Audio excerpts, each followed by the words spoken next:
சிவபக்தி, சிவன் மீது பக்தி, இதெல்லாம் நம் இரத்தத்தில் கலந்து விட்டவை அப்படின்னு சொன்னா அது மிகையாகாது. அந்த சிவபக்தியானது நம் பிறவியிலிருந்தே இரத்தத்தில் ஊறி இருக்க வேண்டும். அவ்வாறு ஊறி இருக்கும் போதுதான் ஒரு காலகட்டத்தில் அது வெளிப்படும். நம்மால் சிவன் மீது பக்தி செலுத்த முடியும் அப்படிங்கிறது தான் நிதர்சனமான உண்மை.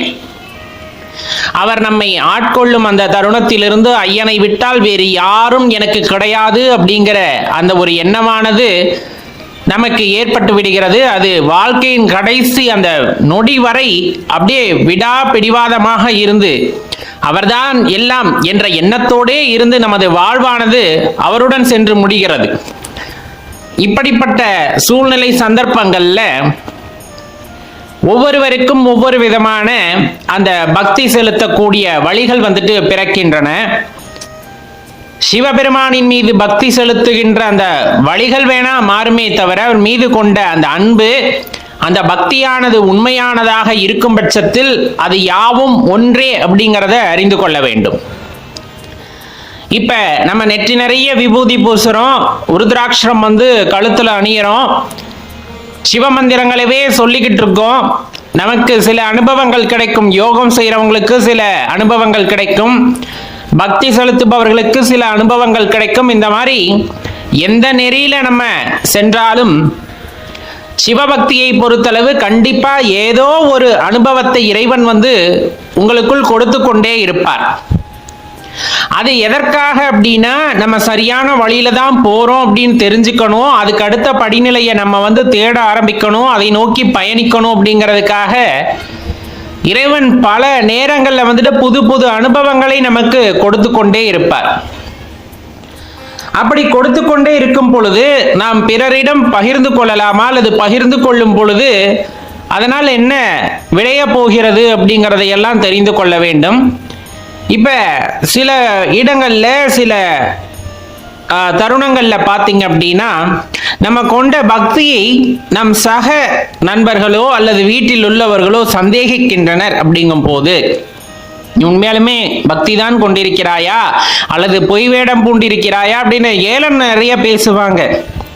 இந்த ஏளனம் பேசுறது எல்லாமே நம்ம அந்த நெறியில உறுதியா இருக்கமா அப்படின்னு இறைவன் நம்மை சோதிப்பதாகவே எடுத்துக்கொள்ளுங்கள். எக்காரணத்தை கொண்டும் நம்மை ஏளனம் செய்பவர்களை பார்த்து நாம் வெட்கப்பட தேவையில்லை, அவர்களுக்கு பதில் சொல்ல வேண்டும் என்ற அவசியமும் நமக்கு இல்லை.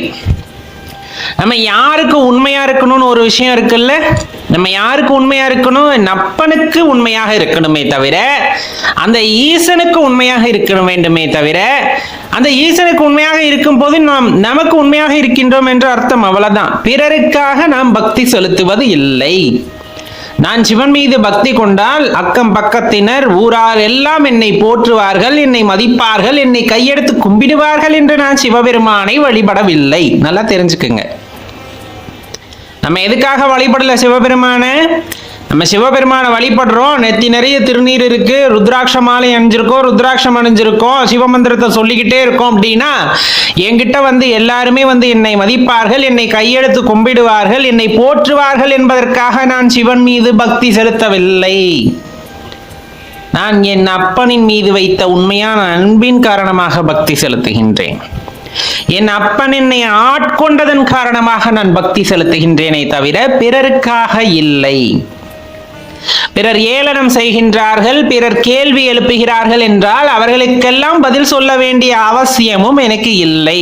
எனக்கு தெரியும், என்னுள் இருக்கின்ற அந்த சிவத்திற்கு தெரியும், நான் வைத்த பக்தியானது மிக உயர்ந்ததென்று என்னுள் இருக்கின்ற பரமேஸ்வரனுக்கு, பரம்பொருளுக்கு தெரியும் பட்சத்தில் நான் யாருக்கு சென்று விளக்க வேண்டும்? என் நிலையை நான் யாருக்கு போய் உறுதியிட்டு சொல்ல வேண்டும்? யாருக்கும் சொல்லணும்னு அவசியம் அல்ல. உண்மையாக இருக்க வேண்டும், உண்மையாக இருத்தல் வேண்டும். நம்முள் இருக்கின்ற இறைவனுக்கு உண்மையாக இருக்கும் பட்சத்தில் நாம் நமக்கு உண்மையாக இருக்கின்றோம் என்று அர்த்தம். அந்த சிவபக்தி சிவநெறி அப்படிங்கிறது சாதாரணமா வந்துறது கிடையாது. உங்களுக்கு நல்லாவே தெரிஞ்சிருக்கும், அந்த சிவநெறியில அவ்வளவு சாதாரணமா பயணிக்க முடியாது ஐயனோட அருள் இல்லாம.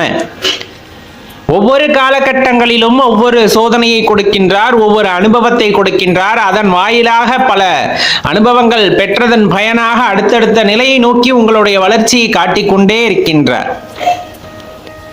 பொன் வேண்டுமா, பொருள் வேண்டுமா, இடம் வேண்டுமா, நிலம் வேண்டுமா, இதெல்லாம் எல்லாருமே கேட்கிறது. ஆனா நம்ம என்ன கேட்போம்? ஐயா உன் காலடியில ஒரு இடத்தை கொடு அப்படின்னு தான் உண்மையான அடியார்கள் கேட்பது. ஐயா உன்னை அந்த மனதில் தரிசிக்கிற அந்த ஒரு வினாடி பொழுது, இன்னும் அதை விட குறைவான நேரத்தில் உன்னை பார்த்து விட முடியாதா அப்படிங்கிற அந்த ஒரு ஏக்கம், உன்னோடு இரண்டரை கலந்து விட முடியாதா அப்படிங்கிற அந்த ஒரு ஏக்கத்தை தவிர சிவனடியார்கள் மனதில் வேறு எதுவும் இல்லை ஐயா. அதனால் அவர்கள் அந்த பக்தியை போய் யாரிடம் நிரூபிக்க வேண்டும்? யாருக்கும் நிரூபிக்க தேவையில்லை. நான் கொண்ட பக்தி உண்மை என யாருக்கும் நாம் சொல்லி புரிய வைக்க வேண்டிய அவசியம் இல்லை. என்னுள் எரிகின்ற அந்த தீபம், என்னுள் எரிகின்ற அந்த சுடரானது அந்த சர்வேஸ்வரனின் ரூபமாக இருப்பதை நான் உணர்ந்தால் போதுமே தவிர பிறருக்கு அதை எடுத்துரைத்து நான் கண்டேன் என்று சொல்லுவது கூட எனக்கு தேவையில்லாத ஒன்றல்லவா. இதைத்தான் அடியார்கள் செய்வார்கள். சிவபக்தி அப்படிங்கிறது என்னுள் இருக்கின்ற அந்த அகத்தேடலை தேடி முற்பட்டு அதன் விளைவாக கிடைக்கின்ற பயனை நான் என்ற இந்த ஆத்மா உள்ளூர அனுபவிக்கும் போது, அந்த தரிசனத்தை பெறும்போது கிடைக்கின்ற அனுபவத்திற்கு ஈடு இணை இந்த உலகத்துல அல்லது இந்த பிரபஞ்சத்துல எதுக்குமே ஒப்பிட்டு சொல்ல முடியாது அப்படிங்கிறத ஞானிகள் ரொம்ப தெளிவா நிறைய இடங்கள்ல குறிப்பிட்டு சொல்லியிருக்காங்க. இப்ப நம்ம செய்ய வேண்டியது அல்லது ஆரம்பிக்க வேண்டியதெல்லாம் ஆரம்ப காலகட்ட முயற்சி. அந்த முயற்சியில் பல தோல்விகள் வரலாம், முயற்சிகளில் பல தோல்விகள் வரலாம். ஆனால் முயற்சியே செய்யாமல் இருப்பதுதான் பெரிய தவறாக இருக்கும். ஐயனை வழிபட முற்படுங்கள், மீதி அவர் பார்த்துப்பார். நீ உணரணும்னு முற்பட்டுட்ட, என்னத்தை உணரணும்னு முற்பட்ட? அந்த ஆதியும் அந்தமும் இல்லாதவரை உணர வேண்டும் என்று முற்பட்டு விட்டாய். அப்படிங்கும் போது அடுத்த படிகளை, அடுத்த வழிகளை இறைவனே உனக்கு காண்பிக்கின்றார். எந்நாட்டவர்க்கும் இறைவன், தென்னாளுடைய சிவன் எந்நாட்டவர்க்கும் இறைவன். அப்படிப்பட்ட பெரும் கருணை வாய்ந்தவரை நாம் உணர முற்படுகின்றோம். அப்படிங்கும் போது நீங்க முற்பட்டா போதும், மீதி எல்லா வழிகளையும் இறைவன் காட்டுவார். குருவுக்கு குருவாக இருந்து, தாய்க்கு தாயாக இருந்து, தந்தைக்கு தந்தையாக இருந்து, நண்பனுக்கு நண்பனாக இருந்து உங்களுக்கு என்னென்ன விதத்தில் உங்களுக்கு உதவிகளை செய்ய முடியுமோ, வழிகளை காட்ட முடியுமோ, எல்லா விதத்திலும் அந்த பரம்பொருளை அடையக்கூடிய அல்லது உணரக்கூடிய வழிகளை உங்களுக்கு காட்டுவார் எம்பெருமான் ஈசன். அப்படிங்கிறத மட்டும் மறந்துடாதீங்க. பல அடியார் வாழ்க்கையில் பல அற்புதங்களை இறைவன் புரிந்திருக்கின்றார். யாருமே வெளியே சொல்றதில்ல, உள்ளூர அனுபவிக்கணும். அந்த சந்தோஷத்தை உள்ளார்ந்து அனுபவிக்கணும். பிறப்பு இறப்பு அப்படிங்கிறதெல்லாம் இன்னைக்கு பெரிய கவலை எல்லாத்துக்குள்ளேயும் இருக்கு. ஒரே ஒரு விஷயம், அது எதுவுமே உள்ள இருக்கிறவங்களை பாதிக்காது, உள்ள இருக்கிறவங்கள பாதிக்கவும் கூடாது. அதெல்லாம் இயற்கை. அந்த தாக்கமானது நம்மை பாதிக்கிறது அப்படின்னா நம்ம இன்னும் பக்குவப்படலை அப்படின்னு அர்த்தம். அதையெல்லாம் தாண்டிய ஒரு அற்புத நிலைக்கு இறைவன் உங்களை இட்டு செல்கிறார். அப்படிங்கும்போது நீங்கள்லாம் மகா பாக்கியசாலிகள். யாரெல்லாம் அந்த நிலைக்கு செல்கிறோமோ அவர்களெல்லாம் மகா பாக்கியசாலிகள், கொடுப்பனைசாலிகள்.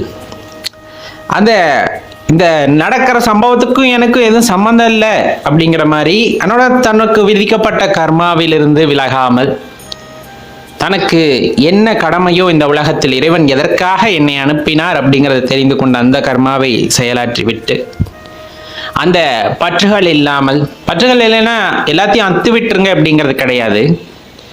நடக்கின்ற சம்பவத்திற்கும் நமக்கும் எந்த தொடர்பும் இல்லை. என்னால் தான் நடக்கிறது அப்படிங்கிறதெல்லாம் பொய் அப்படிங்கிறத தெரிஞ்சுக்கிட்டா போதும். அதுதான் பற்றில்லாத நிலை. அந்த நிலையை அடைந்து விட்ட பின்னர் ஒருவருக்கு வேறு எந்த ஒரு பெரிய கொடுப்பனையும் இருக்க போவதில்லை. அது அவ்வளவு சாதாரணமா வாய்க்க பெறுவதும் இல்லை. வாய்க்க பெற்ற ஒருவருக்கு இறைவனின் கருணையை என்ன சொல்றது, அப்படியே அந்த கருணையை உணர்ந்து கொள்ள முடியும் அவர்களால். வள்ளலார் போன்ற ஐயாலாம் வாழும் போதே இறைவனாகவே வாழ்ந்தார். தனக்குள் இருக்கின்ற இறைவனை உணர்ந்து அந்த இறைவனுடனே இரண்டரை கலந்தார். சிவபெருமானின் கருணையை அவரிடம்தான் நம்மால் உணர்ந்து கொள்ள முடியும். உண்மையான அன்பு செலுத்துகின்ற, பக்தி செலுத்துகின்ற அடியார்களுக்கு இறைவன் என்ன செய்வார் அப்படிங்கிறத நிகழ்காலத்துல நம்ம தெரிஞ்சுக்கணும் அப்படின்னா வள்ளலார் ஐயாவை போல இருக்கிறவங்களை பார்த்தா நம்மளால தெளிவா தெரிந்து கொள்ள முடியும். அப்ப உண்மையான பக்தி செலுத்துவது மட்டுமே நமது கடமையாக இருக்க வேண்டுமே தவிர, பிறருக்கு போய் என்னோட பக்தியை உறுதி செய்வது அல்லது நான் செலுத்துகின்ற பக்தி உண்மையானதுன்னு யாருக்கும் நிரூபிக்கணும் அப்படின்னு கூட முயற்சி செய்யாதீங்க. அது நமக்கு தேவையில்லாத ஒண்ணு. இறைவன் மீது அன்பு செலுத்த தெரிந்த ஒருவனுக்கு அதை பிறருக்கு எடுத்து சொல்ல தெரியாது. அன்பை எப்படி நீங்க சொல்லுவீங்க? உதாரணத்துக்கு சொல்லுங்க, அம்மா குழந்தை மேல அன்பு வச்சிருக்காங்க, அது எவ்வளவு பெருசு அப்படின்னு சொல்லுங்க அம்மாவை. சொல்ல முடியாது. மாடு கன்று ஈன்று இருக்கிறது. அந்த கன்று ஈன்றதுமே ஒரு பாசத்துல அப்படியே ஸ்பரிசத்தை அப்படியே நாக்கால நக்கி கொடுக்கும். அதோட பாசத்தை அளவிட்டு சொல்ல முடியுமா? சொல்ல முடியாது. அது போலதான் அந்த பிணைப்பு அப்படிங்கிறது, இறைவனுக்கும் நமக்கும் இருக்கின்ற பிணைப்பு அப்படிங்கிறத யாராலும் சொல்ல முடியாது. நான் எங்க அப்பா மேல இவ்வளவு பாசம் வச்சிருக்கேன், எங்க அம்மா மேல இவ்வளவு பாசம் வச்சிருக்கேன்னு சொல்ல முடியுமா? குழந்தைங்களை கேட்டா கையை அகட்டி வச்சு சொல்லணும் இவ்வளோ பாசம் வச்சிருக்கேன். அதுக்கு தெரியாது. அதையும் தாண்டிய பாசம் அப்படிங்கிறது அந்த மாதிரி தான். அப்ப இறைவன் மீது செலுத்துகின்ற பக்தி உண்மையாக இருக்கும் பட்சத்தில் அது நமக்கு மட்டுமானதாக இருக்க வேண்டும் அப்படிங்கிறத மட்டும் தெரிந்து கொண்டால் போதும். அடியார்களே, ஓம் நம சிவாய.